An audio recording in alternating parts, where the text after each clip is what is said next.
Good morning. It's actually morning. My last video wasn't the morning. It was actually like 2 o'clock in the afternoon. But just pointing out that flaw there. And I said good morning yesterday. I was like, oh, I should have checked to see if it was good morning or good afternoon. And then I decided, let's just keep rolling anyways. No, it was like 2 o'clock in the afternoon when I finished the video, which was only 27 minutes long. So it's definitely afternoon. But good morning. It is actually morning. It's before noon. This is Leviticus 20 and Acts 21. I read from the Institute for Scripture Research, the ISR, because it takes a direct translation from Hebrew to English, Greek to English, and Aramaic to English. Yah is the Elohim of the heavens and the earth, the first and the last and the only, and he's an extremely jealous He's so jealous that he doesn't even want the names of idols or mighty ones to come to our lips. And Yah is short for Yahuah, Yod He Vav He Yah. It's like saying Dan with an E. Daniel with an E. What is the difference and does matters when people say that Phil, Bob, Sam, and Aaron are the same name when no, they're not. And no one in their right mind would ever believe that. And only a fool would believe that a hammer could force its creator to do anything. And there was no letter J in the Hebrew, Greek, or Aramaic text, because the letter J is about 600 years old, while the son of Elohim, Yahshua, the Messiah, sweat blood, was brutally murdered on a stake, spent 3 days in Sha'ul in darkness and gnashing of teeth and fire, and was resurrected on the third day for the sins of all of humanity over 2,000 years ago. And a direct translation from Hebrew to English, Yeshua, which is short for Yehoshua, is Joshua. And the son of Elohim's name, Yahshua, means Yah is salvation. Yah will save his people from their sins. The name of the Father is in the name of the Son. Leviticus 20. And Yahuah spoke to Moshe, Mosheh, saying, say to the children of Israel, Yisra apostrophe E with a half a check mark L, any man of the children of Israel or of the sojourners who sojourn in Israel who gives any of his offspring to Molech, Molek with a line underneath of it, shall certainly be put to death. Yeah, because they would literally burn their children alive to Molech. Shall certainly be put to death. Yeah, exactly. You hurt children, you die. The people of the land shall stone him with stones. That sounds appropriate. Or better yet, hey man, he burned his kids. Why don't you burn him? And I shall set my face against that man, and shall cut him off from the midst of his people, because he has given of his offspring to Molech, so as to defile my set-apart place, and to profane my set-apart name. And if the people of the land at all hide their eyes from the man as he gives any of his offspring to Molech, and they do not kill him, then I shall set my face against that man and against his clan, and shall cut him off, and all who go whoring after him, even go whoring after Molech from the midst of their people. And the being who turns to mediums and to spiritists to go whoring after them, I shall set my face against that being and cut him off from the midst of his people. And you shall set yourselves apart and shall be set apart, for I am Yahuah your Elohim, and you shall guard my laws and do them. I am Yahuah who sets you apart. And when the Son says, I speak not of myself, but of the Father, what he is saying is, you shall guard my laws and do them. I am Yahuah who sets you apart. For everyone who curses his father or his mother shall certainly be put to death. He has cursed his father or his mother, his blood is on him. In other words, stop using harsh words or rash words. Slow to speak. And a man who commits adultery with the wife of another man who commits adultery with the wife of his neighbor, the adulterer and the adulteress shall certainly be put to death. Both the man and the woman who committed adultery are put to death. And a man who lies with the wife of his father has uncovered the nakedness of his father. Both of them shall certainly be put to death. Their blood is upon them. And a man who lies with his daughter-in-law, both of them shall certainly be put to death. They have made confusion, their blood is upon them. And a man who lies with a male as he lies with a woman, both of them have done an abomination. They shall certainly be put to death, their blood is upon them. And a man who marries a woman and her mother, it is wickedness. They are burned with fire, both he and they, that there be no wickedness in your midst. And a man who has intercourse with a beast, he shall certainly be put to death, and the beast you kill. So you killed both of them. And a woman who approaches any beast and mates with it, you shall kill the woman and the beast. They shall certainly be put to death. Their blood is upon them. And a man who takes his sister, his father's daughter, or his mother's daughter, and sees her nakedness, and she sees his nakedness, is it loving commitment? And they shall be cut off from before the eyes of their people. He has uncovered his sister's nakedness. He bears his crookedness. And a man who lies with a woman during her sickness, so during her year of her not her year of separation, man, that would suck. Her monthly separation. I don't know how long a period lasts. You'd have to ask a woman or Google.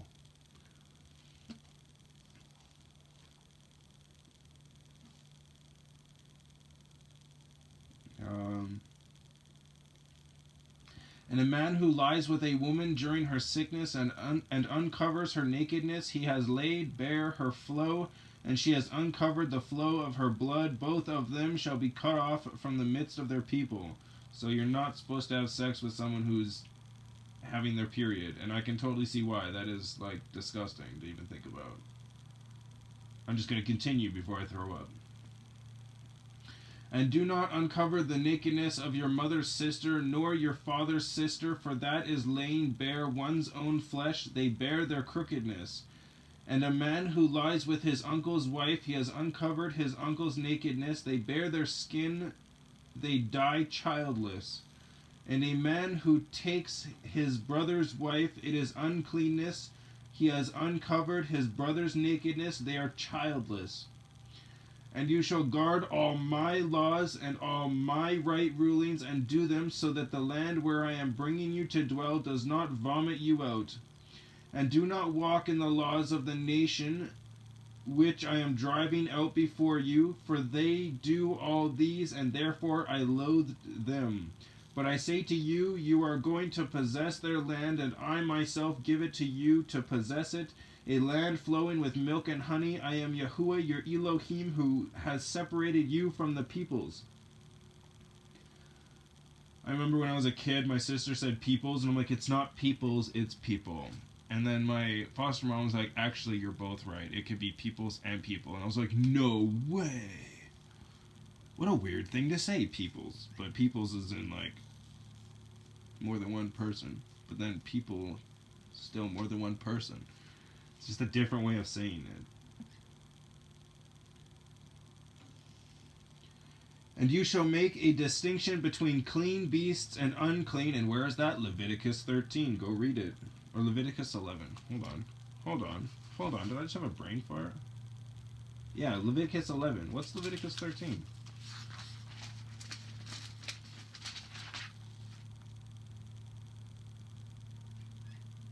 Oh, okay. It's leprosy.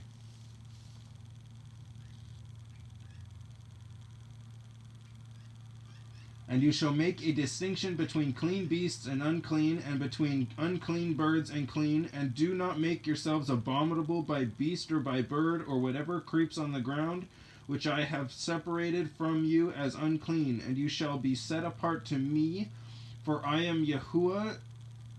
For I, Yahuah, am set apart and have separated you from the peoples to be mine. And a man or a woman in whom there is a medium, or who are spiritists, shall certainly be put to death. They are to stone them with stones. Their blood is upon them. See, I'm more of the just stick a bullet in their head kind of thing. But they didn't have guns. They didn't have a quick means of killing somebody. I mean, well, technically they did. They could have taken a knife and, like, stuck it in their brain or something like that. But that's just going out of the way. But it's not really going out of the way to seek the death penalty and seek for something a little more humane than stoning someone to death or burning them with fire. I think all pedophiles should be burned with fire, though. Yeah. Pedophiles were proven rapists, because when I say proven rapists, I mean there are people out there who will just accuse people of raping them just because they didn't want to have their friends think that they had sex with someone who they thought was ugly. That happens a lot. It happens more often than people actually getting raped. It's a shame, it's pathetic, it's weak. But it happens a lot. More often than people actually getting raped. And those people who say that they should, get this penalty because they raped them or whatever, it turns out that they didn't actually rape them, I believe those people should also be burned alive. So proven rapists and people who try to get someone charged with rape when they didn't do it, they should receive the exact same penalty, burned alive. Same with pedophiles, burned alive. Anyone who gets a life sentence should just be shot. There's no point wasting our taxes. Oh, that reminds me, there's this thing that just happened today. YRM. I hope you're listening. But Israel just shot and killed a 15-year-old boy today. Do you still stand with Babel? Also, we are foreigners in a land of foreigners. So to say that immigrants shouldn't be allowed in our country while we literally oppress the crap out of them is arrogant and weak and pathetic. Literally, this whole, oh, we can't allow Mexicans over into our country. Oh, I'm sorry. Did you not remember that Texas was Mexico? You went in there, you raped and pillaged them all, and you took a good section of their country, and then you paid people to be cartels. Look it up. America is paying the cartels. They're bringing in their drugs. They're doing all the stuff they want for the CIA, and the CIA is just lapping it up. Meanwhile, Americans are like, oh no, we don't want foreigners in our own country. What do you mean? You are a foreigner in someone else's country. We are foreigners in a land of foreigners. That's what the word says. And since these people are supposed believers, I'm going to take it straight from the word first. We are foreigners in a land of foreigners.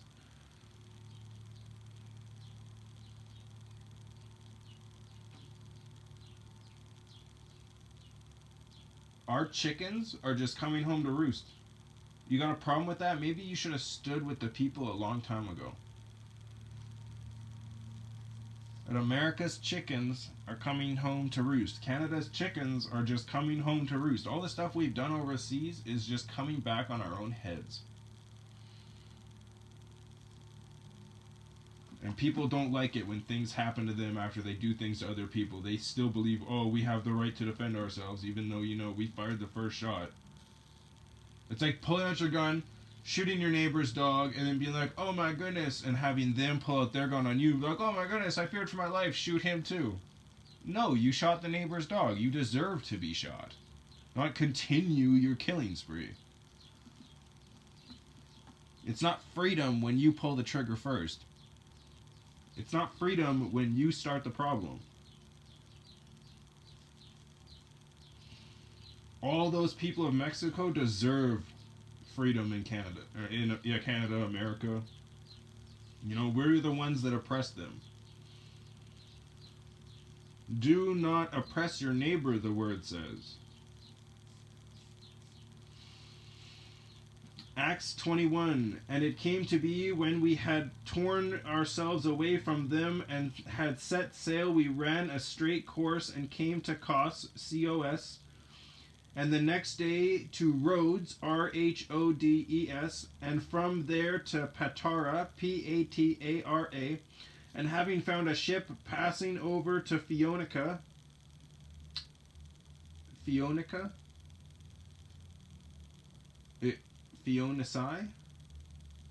P-H-O-E-N-I-C-I-A, we went abroad and set sail, and having sighted Cyprus, C-Y-P-R-U-S, and having passed it on the left, we sailed to Suria, S-U-R-I-A, and landed at Sor, T-S-O-R, for the ship was to unload her cargo there. And having found taught ones, we remained there 7 days, and they told Sha'ul, who is Paul, also known as Kêpha, S-H-A'-U-L, through the Spirit, not to go up to Jerusalem. which is Jerusalem, Yerushalayim. And when it came to be that our days there were ended, excuse me, we left and went on, and of them accompanying us with wives and children, till we were out of the city. And kneeling down on the beach, we prayed, and having embraced one another, we boarded the ship, and they returned to their homes. And when we had completed our voyage from Sor, we came to Ptolemais, Ptolemas,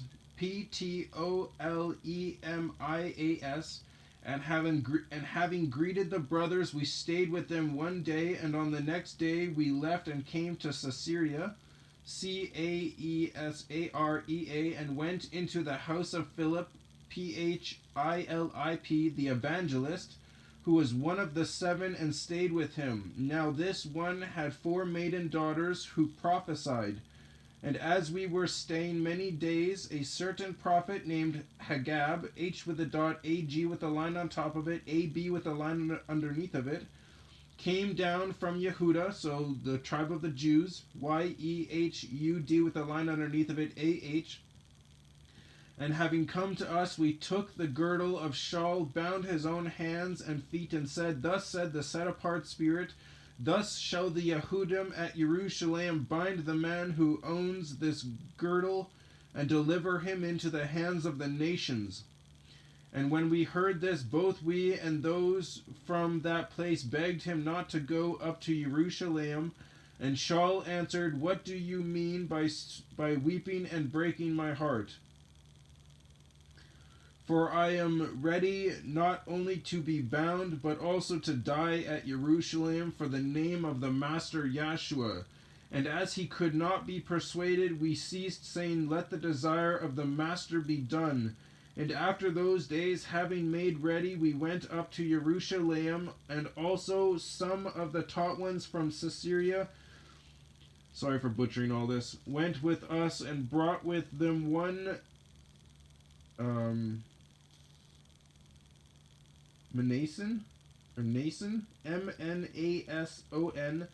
of Cyprus, an early taught one with whom we were to lodge, so to stay with. And when we had arrived in Jerusalem, the brothers received us gladly. And on the following day, Sha'ul went in with us to Jacob, which is James, Ya'Aqob with a line underneath of it. And all the elders came, and having greeted them, he was relating one by one what Elohim had done among the nations through his service. And when they heard it, they praised the Master, and they said to him, You see, brother, how many thousands of Yehudim there are who have believed, and all are ardent for the Torah, so the Torah of Yahuah, not the Torah of the Pharisees, which was called the traditions of men. They were ardent for the Torah of Yahuah. HalleluYah. But they have been informed about you, that you teach all the Yehudim who are among the nations to forsake Moshe. Well, no, that's not what you teach. Saying not to circumcise the children, nor to walk according to their practices. Well, that's not the Torah of Moshe. That's the Torah of the Pharisees, who, by the way, taught that their traditions of men were the Torah of Moshe. Hence why it says that. A little understanding goes a long way.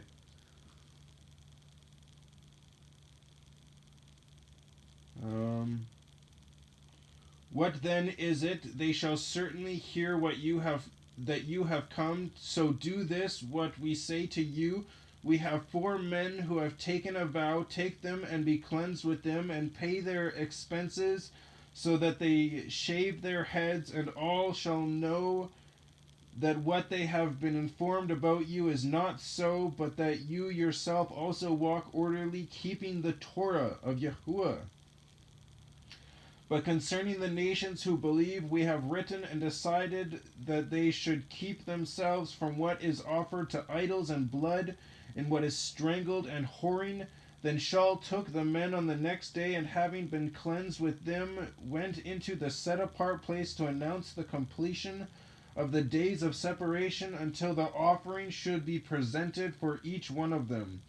And when the 7 days were almost ended, the Yehudim from Asia, seeing him in the set-apart place, were stirring up all the crowd, and they laid hands on him, crying out, Men of Israel, help! This is the man who is teaching all men everywhere against the people and the Torah and this place. Obviously lies. And besides, he also brought Greeks into the set-apart place and also profaned the set-apart place. But what do you mean? Yahuah says, don't call people common or uncommon. They are equal to you. So Greeks and Jews are equal. Obviously, the Pharisees don't agree with that. They were really upset when they were told that they were equal partners to the rest of the world now. Because they had previously seen Trophimos, Trophimos, the Ephesian, Ephesian, with him in the city, whom they thought that Sha'ul had brought into the set-apart place, and the entire city was moved, and the people rushed together, seized Sha'ul, and dragged him out of the set-apart place, and immediately the doors were shut, and while they were seeking to kill him, a report came to the commander of the company of soldiers, fancy English, of soldiers, that all Jerusalem was in confusion. At once he took the soldiers and captains and ran down to them, and they, having seen the commander and the soldiers, stopped beating Sha'ul. Then the commander came near and took him and commanded him to be bound with 2 chains, and was taking him who was and what he had done. And was asking who he was and what he had done. And in the crowd some were shouting this and others that, and not being able to discern the truth because of the uproar, he commanded him to be taken into the barracks. And when he came to the stairs, he had to be carried by the soldiers because of the violence of the crowd. For a large number of people followed after, crying out, Away with him! And as Sha'ul was about to be led into the barracks, he said to the commander, Am I allowed to say whatever to you? And he said, Do you know Greek? Are you not the Mitzrayte who came time ago, stirred up a revolt, and led the 4,000 assassins out into the wilderness? But Sha'ul replied, I am a Yehudi from Tarsus, Tarsos, a Yehudi, a Jew, from Tarsus in Kilikai, Kilikia, a citizen of no mean city. I mean, you're a Jew, you're from one of the meanest cities in the world, but it didn't start that way. And I beg you, allow me to speak to the people. And having given him permission, Sha'ul, standing on the stairs, motioned with his hand to the people. And when there was a great silence, he spoke in the Hebrew language, saying, and then it ends. That's just like, no. I can't believe that. Why would you do that? Just start a whole nother chapter after saying, just cut it.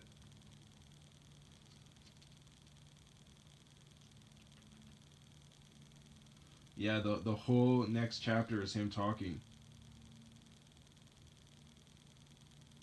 Alright, well, not only was Sha'ul a Jew, obviously he's from Tarsus in Kilikai, so the exile.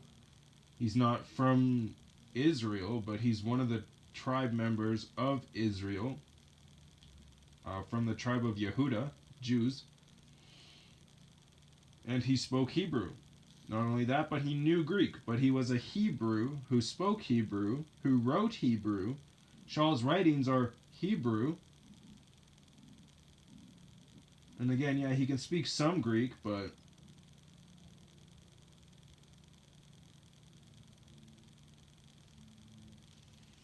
That's weird that the people basically made them think that Sha'ul was the one who led 4,000 assassins out into the wilderness.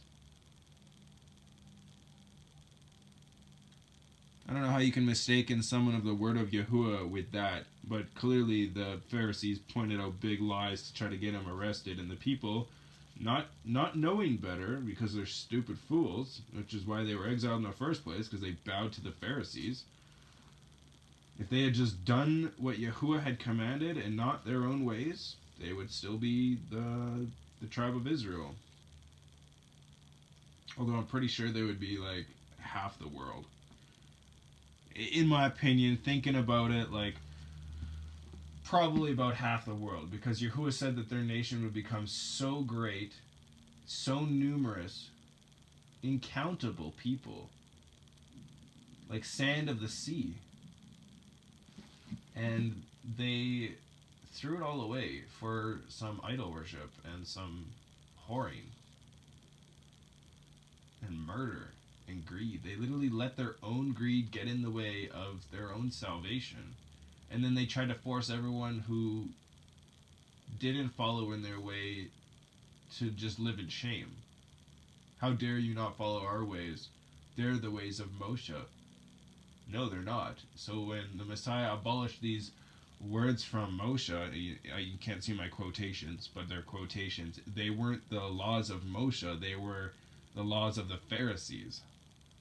But you must have understanding. You must learn that point in order for that to make sense. Otherwise, you'll just think that I'm crazy and that I'm just contradicting myself while I speak. Or that you contradict yourself while you read it. It's like, oh, see, the word contradicts itself. No, you're just reading it wrong. The word does not contradict itself. I have read it for you guys. The word does not contradict itself. Anyone who listens to all those videos will know the word does not contradict itself. As well as if you read a good translation yourself, you'll also come to the same understanding. The word does not contradict itself. Sure, there's some rules that, might seem a little over the top, but we're from a nation of laziness. So I wouldn't expect that to make much sense in the terms of being too harsh or not harsh enough. When Yahshua returns, trust me, everyone who did not follow Yahuwah's Torah, anyone who decided that their own lustful greed was worth more than someone else's life, we will all be punished for our individual actions.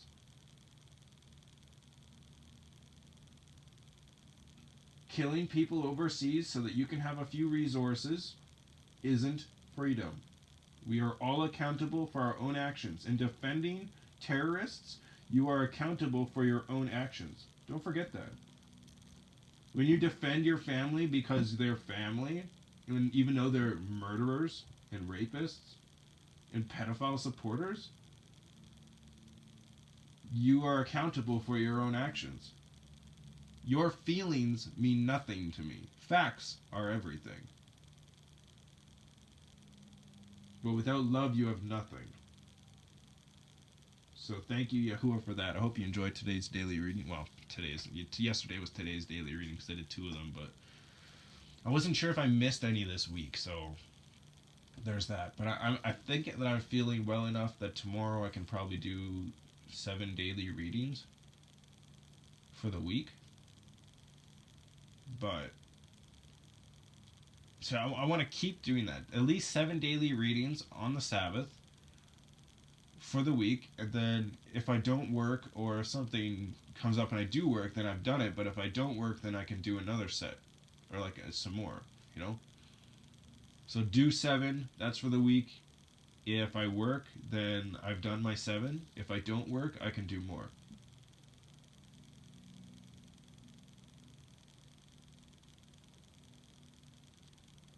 Also, if I end up working on the Sabbath, it must be free. No money changing whatsoever.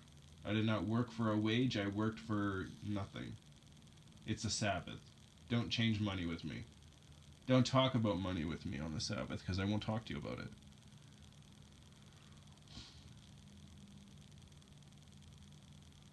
HalleluYah. Enjoy your daily reading.